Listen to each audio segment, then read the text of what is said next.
protection for former Vice President Kamala Harris. It comes despite former President Biden in January extending Harris's protection to 18 months.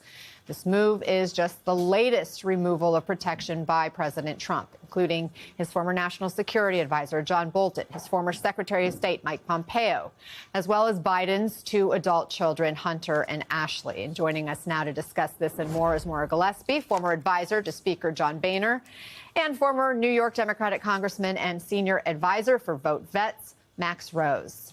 Maura, what do you make of this move by the president and the timing of it? Could it have anything to do with the former vice president's book tour coming up? Well, it probably does, but I also don't think that the American people should necessarily be on the hook for her security during a book tour that's a private matter. I mean, she's doing it. The book tour is a funding tool for herself, more or less. I mean, she's not working in capacity for the American government anymore. So when you think about what American taxpayers are paying for, why should they pay for it beyond the 6 month, which is the protocol? I think then it also should go to Trump and Pence and Vance should remember that in 4 years this time, their security will be ending just around the same time. If it's a 6 month, well, not for Trump, but for Vance, it should be ending as well. So if we're going to stick with protocol, then 6 months it is. I also think that private security is an important factor that some people, like the Biden family, was able to afford. Ashley and Hunter Biden can afford private security if they feel like they need it. It doesn't necessarily always extend to children. So what do you think about this? How do you see it, Max? I mean, of course, if you look at it within just a silo, vice presidents normally lose their protective detail after 6 months. I can understand that.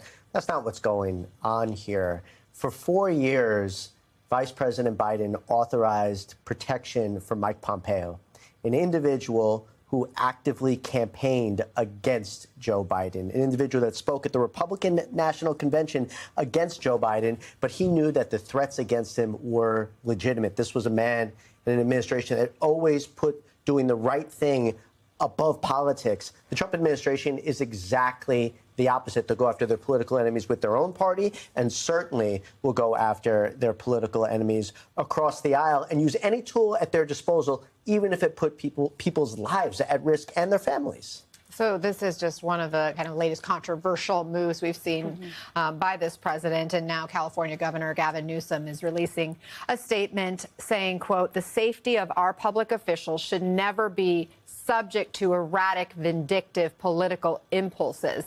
He separately had this warning about President Trump for the American people. Wake up. We're losing this country in real time. This is not bloviation. This is not exaggeration. It's happening. But people actually think this guy's serious about having another election. You think he's joking about 2028? You think he's going to run again? Don't give me. Who spends $200 million on a ballroom at their home and then leaves? Maura, what are your thoughts on Newsom's strategy here and how he's approaching all of this? Will it land? I'm not an alarmist by any means. I've not been one that's, jumping ahead of things to say, oh, he's destroying the country, the president, all these things.